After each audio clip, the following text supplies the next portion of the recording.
Le télétravail a été expérimenté par pratiquement tout le monde pendant le confinement.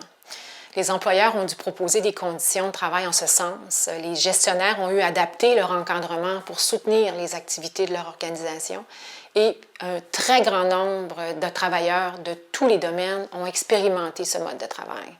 Est-ce que le télétravail est un mode viable dans un contexte normal? La réponse est oui. Est-ce que ce sera le mode unique? Certainement pas. Cependant, l'opportunité est grande pour faire en sorte que ce mode de travail soit une voie valable et complémentaire dans bon nombre de milieux, tant pour l'employeur, les gestionnaires que les employés. La continuité du télétravail vaut la peine d'être réfléchie du point de vue de ces trois parties prenantes, ayant un rôle clé à jouer pour que ce soit une option productive et stimulante. Je m'adresse plus précisément aux employés. Savoir télétravailler, se faire valoir et être productif repose sur 7 étapes clés qui contribueront à en faire une pratique durable. C'est ce que je vais m'employer à vous présenter dans les prochaines minutes. Une étape très importante quand on veut démontrer qu'on sait télétravailler, c'est de réellement participer à créer un climat harmonieux. C'est que ça nous appartient en propre, c'est une responsabilité partagée et un certain nombre de choses qu'on se doit de faire justement pour démontrer qu'on souhaite contribuer au climat harmonieux. La première chose, c'est de connaître notre niveau d'autonomie. Si vous êtes très autonome, vous êtes très en mesure d'établir, par exemple, des paramètres de suivi avec votre supérieur. Hein? Si vous avez pu démontrer votre autonomie en étant habile puis mature, par exemple, dans la prise de besoin quand on vous confie des mandats, ça, c'est quelque chose qui va être très utile. La même chose s'applique donc au niveau des suivis. Si vous êtes moins autonome, la raison pour laquelle vous l'êtes moins, c'est peut-être parce que vous faites une nouvelle tâche. C'est peut-être parce que vous mettez en place des nouveaux processus, que vous devez maîtriser de nouvelles technologies.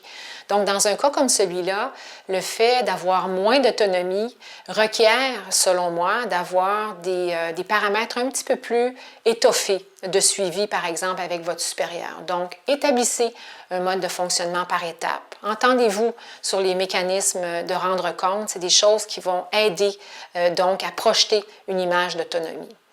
L'autre chose aussi, il faut savoir que la confiance que vous inspirez, ça tient beaucoup à cette habileté-là de démontrer votre autonomie. Un autre aspect qui aide à créer un climat harmonieux, c'est de bien être au fait de votre baromètre émotionnel. On a des bonnes journées, on a des moins bonnes journées. Si, par exemple, votre niveau d'énergie est moins bon, c'est peut-être une journée pour vous consacrer, par exemple, sur des tâches qui requièrent moins d'interaction. Le fait de reconnaître que vous êtes davantage fatigué va faire en sorte que vous allez être davantage égal dans votre comportement. Vous allez avoir moins d'entrain, mais vous allez pouvoir vous concentrer sur des tâches, par exemple, des livrables qui requièrent moins d'interaction. Donc ça, c'est un des aspects du baromètre émotionnel. Si, à l'inverse, vous êtes très en forme, que vous êtes confiant, énergique, c'est clairement le moment de vraiment être proactif, d'offrir du soutien, d'initier des choses, de recueillir du feedback également. Donc, ce sont des choses qui vont aider donc à contribuer au climat de confiance. Un autre aspect, donc, pour contribuer, c'est selon moi d'avoir vraiment une intention de mise en commun d'expertise. En étant ouvert, en offrant votre aide, en cherchant, par exemple, des mécanismes, des moyens d'être plus efficace, en remettant en question les façons de faire, en étant vraiment ouvert, bien, ça contribue à renforcer l'esprit de groupe puis à resserrer les liens aussi avec les collègues, donc même malgré la distance. Donc, ces différents trucs-là, c'est des choses qui se remarquent puis qui ont un réel impact sur la contribution à un climat de travail harmonieux.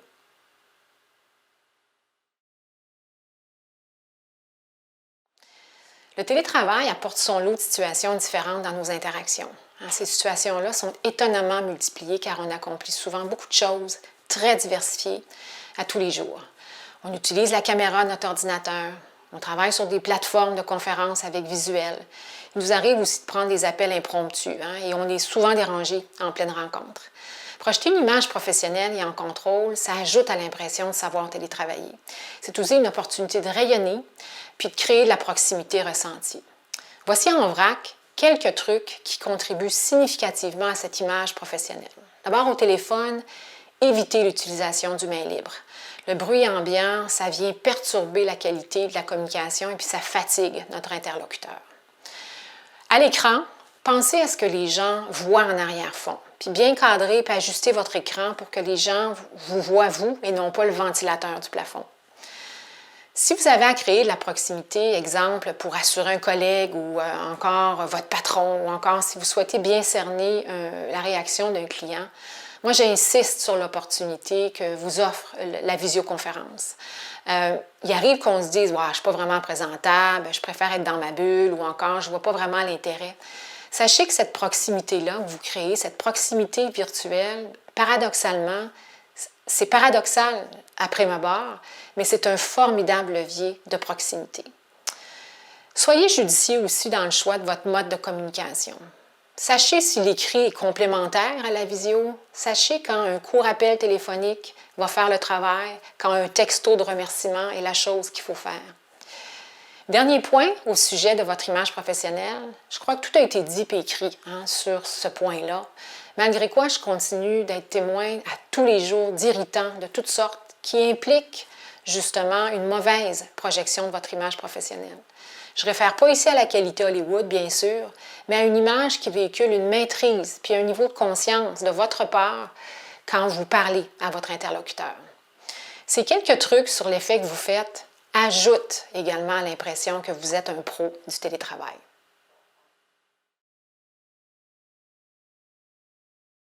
Qui dit télétravailler dit efficacité. La clarté puis la concision doivent faire l'objet d'une attention particulière quand on est à distance, notamment car les choses s'enfilent à une vitesse grand V dans nos agendas. Faire un effort pour tenir des rencontres plus courtes, pour soutenir un degré d'attention plus grand de la part de nos interlocuteurs, c'est un pas vers la concision. Attention toutefois de ne pas bousculer le propos ou pire encore, de brusquer votre interlocuteur en ayant en tête d'être efficace. La clé, c'est la synthèse. Puis aussi la préparation. Dans mes bootcamps, j'enseigne une méthode de préparation intitulée la clarté, qui est infaillible pour éviter justement de s'étendre indûment ou pire encore, de parler sans avoir une certaine intention. En gros, ça tient à 3 choses. D'abord, la première étape, le C, c'est la cible. Je m'adresse à qui? Ces gens-là s'attendent à quoi? À quoi je dois m'attendre comme question de leur part? Donc, en ayant ça en tête, je vais pouvoir être beaucoup plus judicieux dans mon propos. L'autre étape, c'est d'avoir un angle de communication. Avoir un angle de communication, ça donne une intention à notre propos. Est-ce que mon angle, c'est de rassurer? Est-ce que mon angle, c'est de convaincre? Est-ce que mon angle, c'est de démontrer? On n'aura pas le même propos, on n'aura pas la même intensité non plus dans notre propos. Et la troisième étape pour faire preuve de clarté, c'est d'avoir un message à retenir, donc le R. En ayant réfléchi à un message à retenir, ce qui se passe, c'est que ça vous oblige à justement déterminer la chose la plus importante à retenir et ça vous donne une certaine aisance pour livrer ce propos-là au moment d'introduire le propos. Donc, ce dont je vous parle au sujet de la clarté puis de la concision, c'est tout à fait à propos dans tous vos contextes professionnels, pas seulement en télétravail. Une source de frustration puis de perte de temps, ce sont les allers-retours incessants, des validations, des mauvaises compréhensions, entre autres au moment de travailler sur des mandats, des dossiers, des commandes, des livrables. Savoir télétravailler, c'est savoir qu'il y a un risque, puis que l'informel dans le corridor ne pourra pas opérer. Si vous êtes en situation de confier un mandat, évitez de demander « Avez-vous des questions? Est-ce que c'est clair? » Puis demandez plutôt « Comment est-ce que tu reçois cette proposition? » Ou encore « Comment vas-tu t'y prendre? » Ou alors « Quand penses-tu pouvoir me livrer ça? » Si vous êtes dans la position inverse, c'est-à-dire qu'on vous confie un mandat, il vous faut valider la compréhension. Assurez-vous d'avoir bien compris. Utilisez une formule du genre « Je veux m'assurer de bien comprendre. Je retiens qu'il y a X étapes à réaliser d'ici la semaine prochaine. » Ou encore « Qu'est-ce qu'on se donne comme balise, par exemple, pour valider qu'on a rencontré les attentes de ce client? » Ces quelques questions vont vous permettre d'éviter bien des allers-retours. Une autre chose qui permet d'éviter les allers-retours, c'est de savoir boucler les rencontres et aussi de faire un récapitulatif. Soyez cette personne qui prend l'initiative de résumer l'essentiel. Souvent, les éléments clés sont évacués en faute d'avoir fait l'objet d'un récapitulatif, justement. Un dernier élément qui contribue à éviter les allers-retours, c'est d'avoir pris l'initiative de faire un résumé des décisions dans un courriel synthèse. C'est une belle manière de contribuer à l'efficacité puis de permettre à tous de travailler dans la même direction. Une étude qui a été effectuée par la firme Robert Half mettant de l'avant divers sentiments positifs ressentis à l'égard du télétravail. Je vous en donne quelques-uns, quelques faits en vrac. D'abord, 74% des travailleurs souhaitent avoir recours au télétravail plus souvent. 60% des employés disent s'apercevoir qu'ils peuvent faire leur travail de la maison. 55% des employés considèrent que le fait de ne pas avoir à voyager pour se rendre au travail améliore la qualité de vie au travail. Or, seulement 8% ont invoqué que le télétravail les a rapprochés de leur patron. Ce dernier résultat m'amène à penser que pour se rapprocher de son patron, il importe encore plus en virtuel d'avoir des repères sur le type de communication privilégiée par son patron. Cerner le style personnel de communication de votre patron va vous permettre d'orienter, d'ajuster votre approche également pour tenir compte du facteur distance. Quelques pistes. Si votre patron a un style conciliateur, donc c'est quelqu'un qui entre facilement en communication, qui est patient, qui cherche à éviter les conflits, qui est à l'aise dans un rôle de coach, le truc pour réussir, c'est d'aborder la personne en disant « Qu'est-ce que tu dirais qu'on fasse le point sur ce sujet-là cette semaine? » Ce que vous faites, en réalité, c'est que vous appelez à la consultation. Si votre patron a un style plus animateur, plus expressif, selon les typologies, c'est quelqu'un qui aime l'interaction, c'est quelqu'un qui est enthousiaste, qui travaille en équipe, qui préfère le travail itératif également. Donc, un truc pour réussir, en fait, un super truc pour interagir, c'est de suggérer une réunion pour échanger sur les pistes à considérer. Ainsi, l'expressif peut y mettre son grain de sel. Ça n'a pas besoin d'être une longue rencontre, mais cette impression-là de pouvoir contribuer qui va être appréciée. Si votre patron a un style analytique, c'est quelqu'un qui peut avoir de la difficulté à demander des choses aux autres. C'est quelqu'un qui peut paraître froid, qui est porté sur l'analyse. C'est quelqu'un qui a besoin de comprendre également. Donc, le truc pour réussir avec quelqu'un d'analytique, c'est d'envoyer le matériel avant. Ainsi, la personne vous allez avoir la pleine attention de la personne. Et puis, l'autre chose aussi, c'est que cette personne-là va être située sur ce que vous attendez d'elle ou de lui. Le quatrième type, c'est les gens qui ont un style davantage directif. Ces gens-là sont centrés sur l'action, ils se décident rapidement, ils sont portés sur les faits concrets. Ils apprécient aussi beaucoup la concision. Mon meilleur truc pour réussir avec un directif, c'est clairement de faire des suivis qui sont courts. Idéalement, documentés avec un court paragraphe de ce qu'il y a comme décision à prendre ou de la chose qu'il y a à endosser. L'autre chose également, avec les gens plus directifs, c'est d'avoir un rendez-vous. C'est des gens qui n'aiment pas être pris au dépourvu. Donc, on fixe rendez-vous, courte rencontre et on fait le tour du dossier.